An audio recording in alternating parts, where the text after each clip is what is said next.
I'll send her the YouTube link later. Yeah. So, um, so, so I think I'm just gonna quickly share my experience with you, and maybe you want to do some of the things that I do.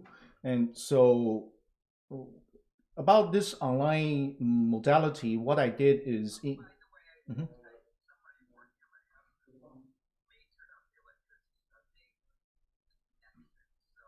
Okay. Mhm. Okay.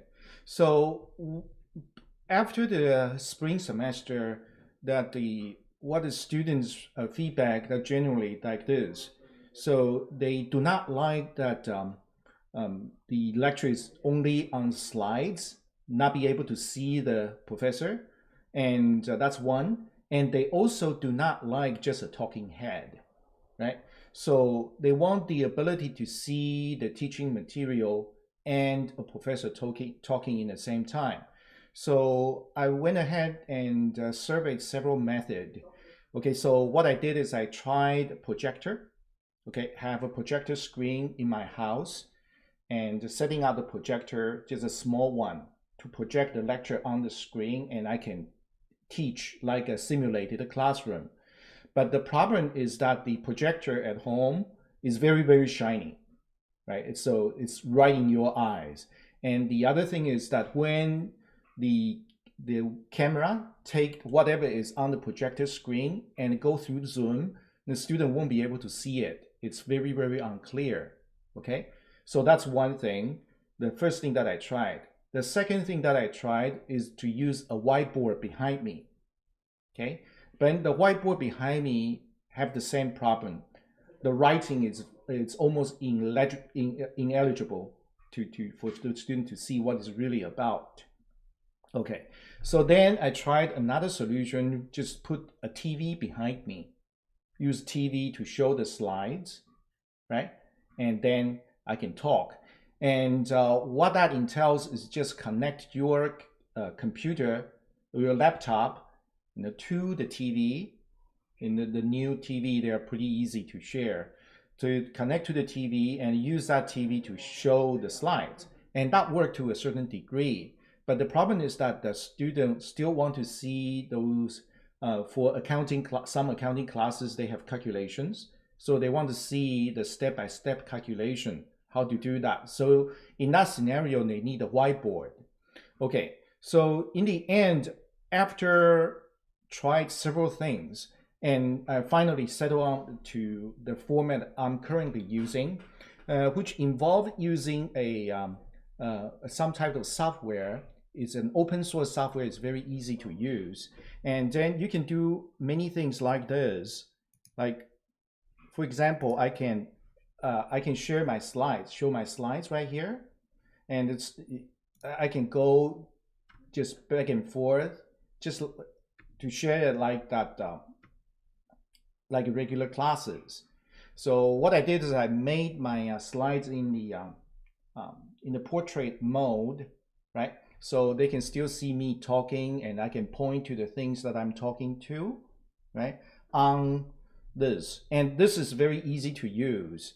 If you want something like this, I can definitely put out a tutorial and how this can be done. Yeah, and it's Open Broadcast Studio. It's hard to get in, but because it's a pretty sophisticated software for broadcast, right? But we only use a very, very small portion of it, right? So it's not very difficult to put together. And I know you already use some kind of green screen background for you. And if you use OBS, you can easily do things like this, right? So all you need to do is just, okay, you can just perhaps point. And not only that, in OBS, you can do something like this as well. I can switch to another scene, right? And this will allow me um, let me show you, hold on for a sec.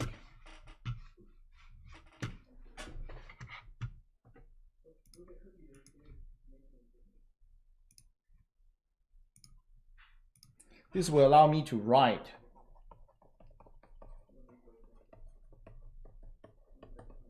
like a workshop, right? So this is so far the best solution that I found. And I can do workshop. I can even do, let's say, if I want to share a video, I can even share a video like this.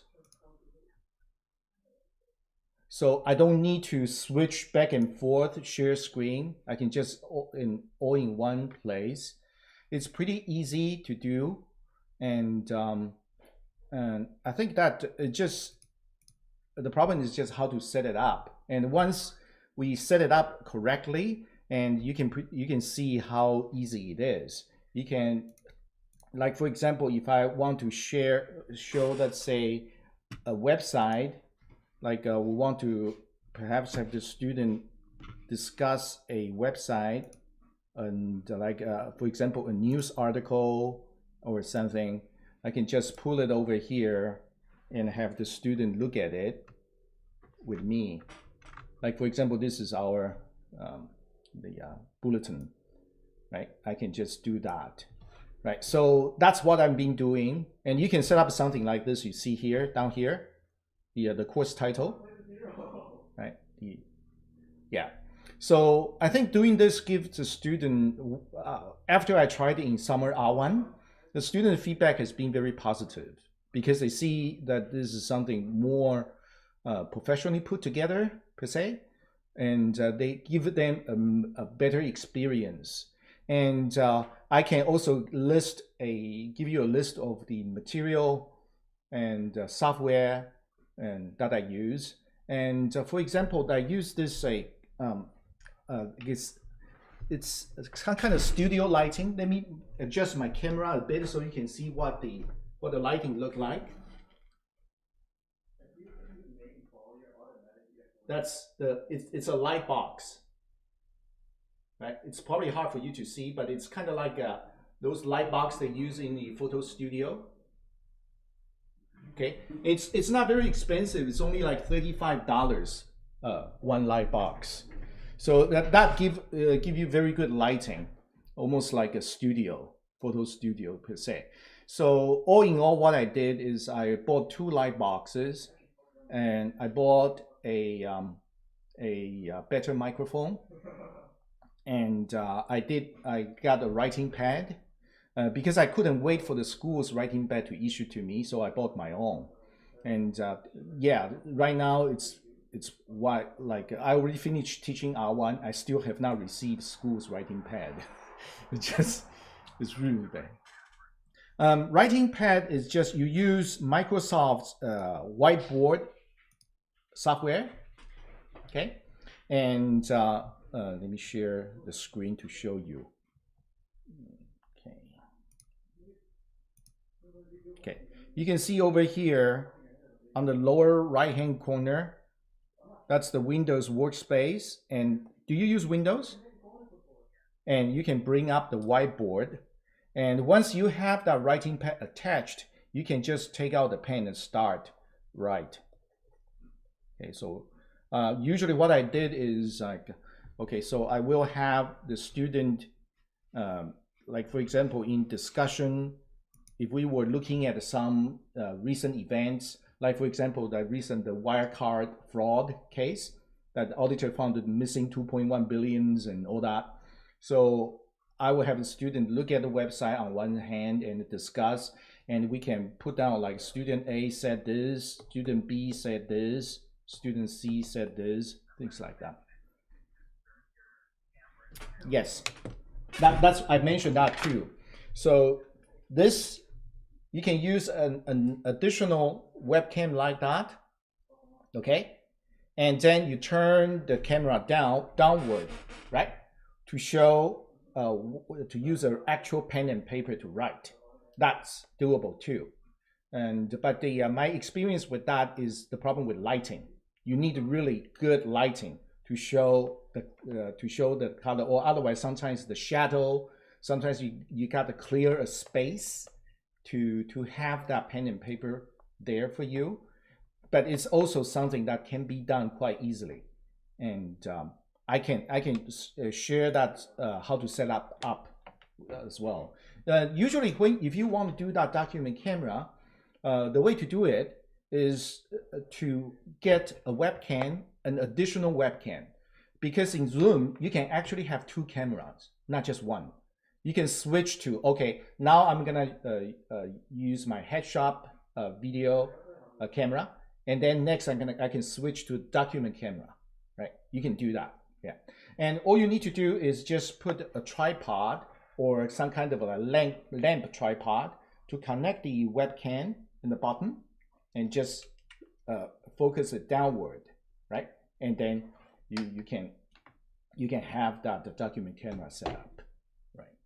So other than that, other than the work on video and on iLearn, right now that the university is providing some training on iLearn, how to make iLearn even more interactive. And I took those classes, and it's actually, in my opinion, is, how do you call that? It's quite cumbersome to set up that many things in iLearn, and so yeah, it's quite nice, but it's can be quite difficult to do. And yeah, and so I've also collected the pictures from our school, as you can see here. That's our library, right? Yeah, this is our library.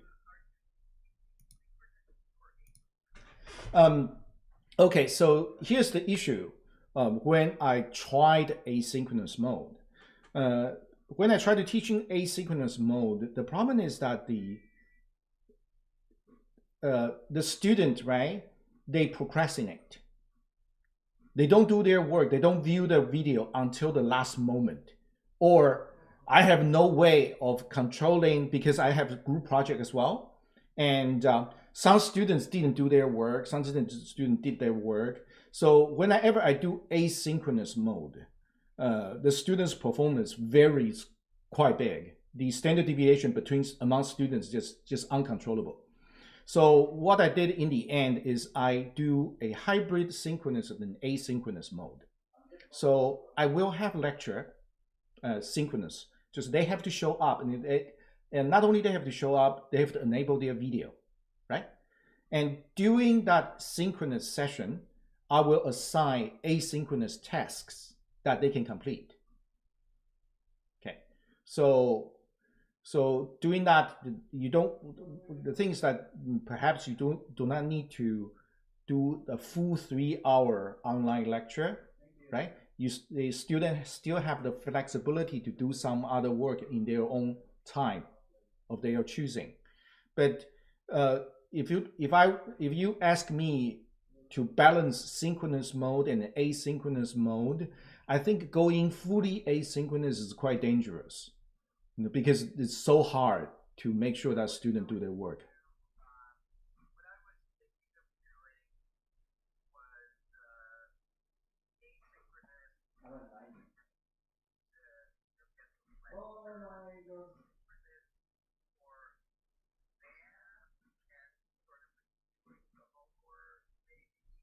Mm-hmm.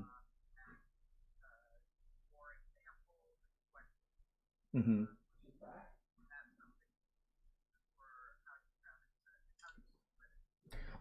What I split it is that I still have synchronous lectures. So during the lecture time, they do have to show up, but the lecture sometimes is shorter. It's not a full 3 hour or 4 hour lecture. And uh, in the iLearn, they have tasks that they have to complete, okay, within that week. Because in iLearn, you can set up the like a completion. Okay, let me show you what it looked like.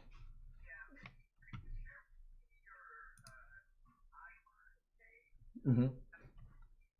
Yeah, I will make a course shell, okay, of the what I did with the in collaboration with the other faculty members, because we were trying to try to experiment how to do certain things. So I can export that course shell to you and let you see how to set up activities, right? Like for mhm. Like and that's quite nice because let me show you just quite quickly what it looked like. So for example, this online teaching lab here,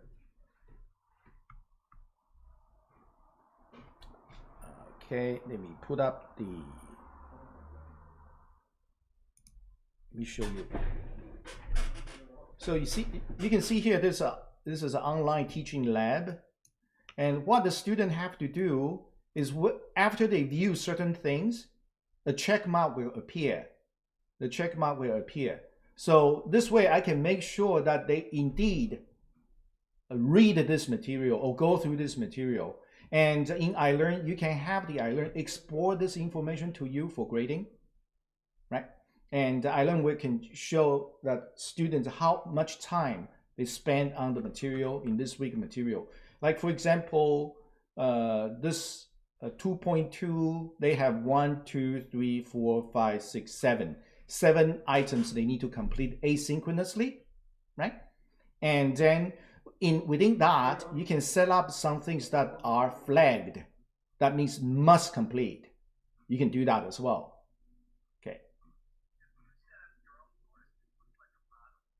Yes, this is the things that I've been trying to work with, and we have a course shell, have some things like this set up, right? So I think that once you have that course shell, you can perhaps see how these things are done, right? Mhm.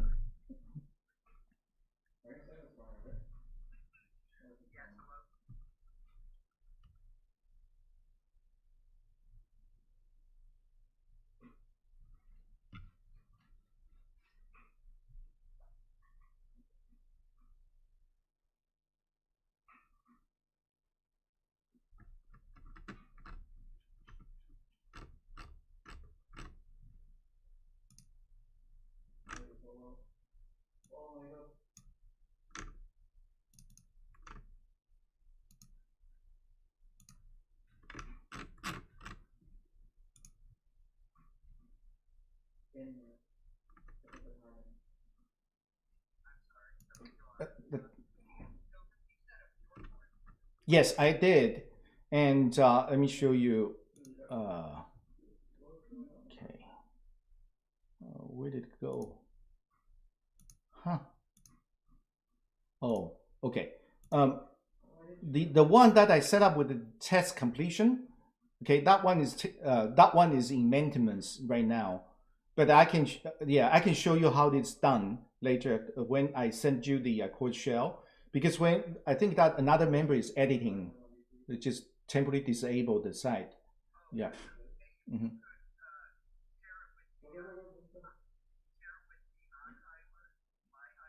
Mm-hmm. Yes. Mm-hmm.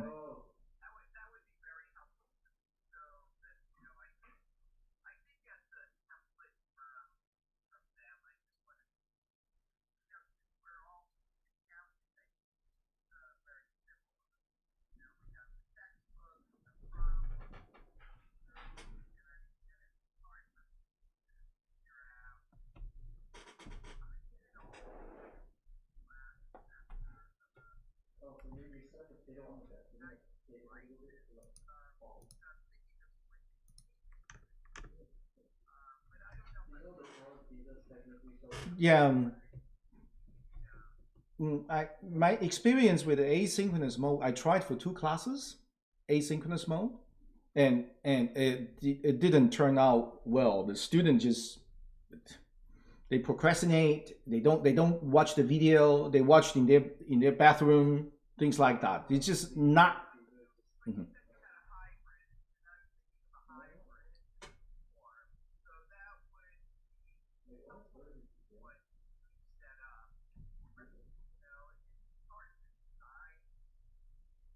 Yeah, it really is hard.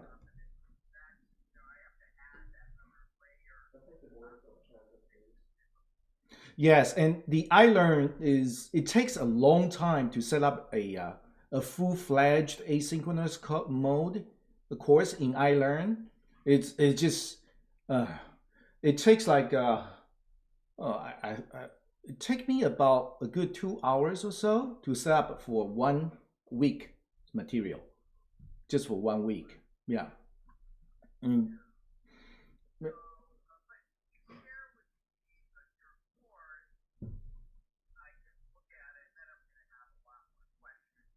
Yes. Okay. My course was for summer. Yeah, I set it up for summer, and but I think that what I would do is I set up a new kind of like collaborative another collaborative course for the accounting department, and so we can all contribute. Like for example, download it as a template, and then we can all use. Yeah, yeah, I'll try to make it even better with activity completion, right, and different tasks, like link to video, to watch this video, to review this document, things like that. Yeah,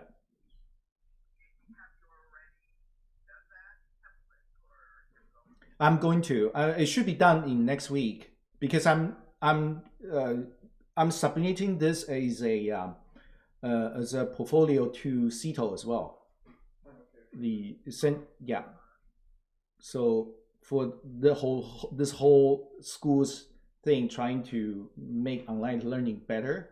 So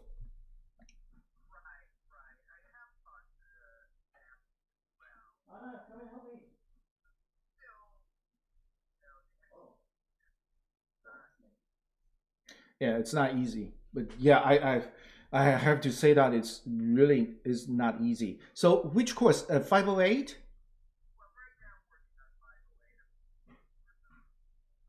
Mm-hmm. Okay. Wow. Yes, I do. I there's several ways you can take attendance. You can just download the list of people show up in the video, right?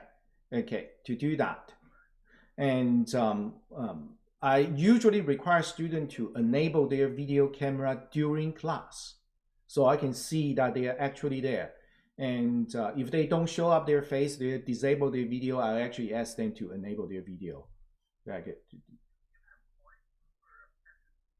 yes, um, I give them like what 100 points, right, for attendance. So I take about 10 attendance randomly. Mhm. Each one worth 10 points.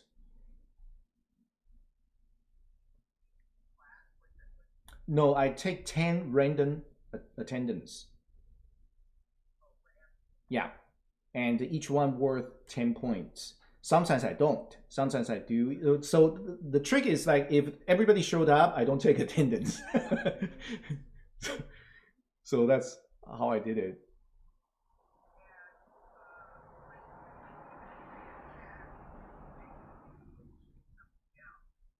Yes, that's. I think that's something that we can never find a good solution to, because you see, even in-person class, some students still do that.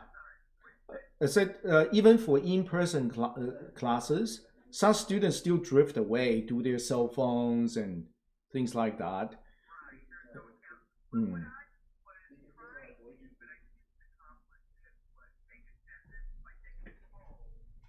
Hmm.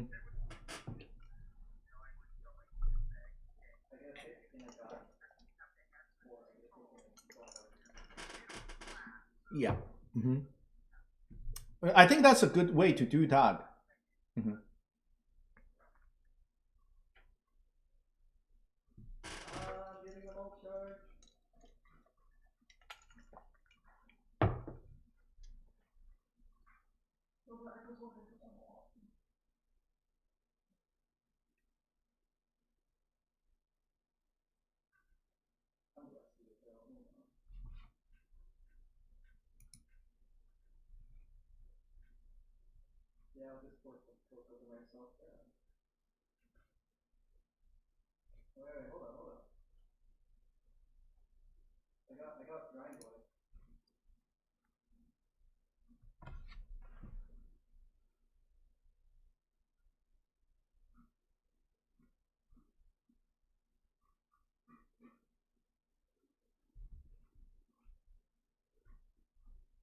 So,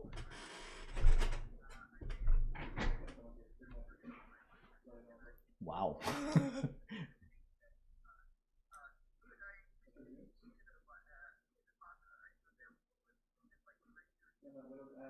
I'm not sure yet because my kids is in their classes. Yes, let's do that. And I don't know. Is this something that you need? Something that I'm doing?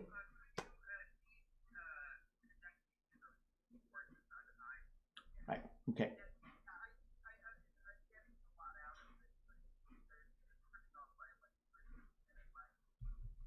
Mm-hmm.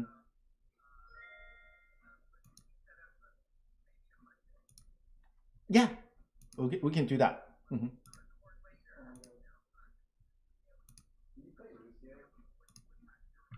Okay. How? Okay. That then I'll do that. Because later I have to take my kids to do other stuff, and so I may not be available later this afternoon. But I will. I should be able to get things done for you by Monday, and all right, I'll do that. Okay.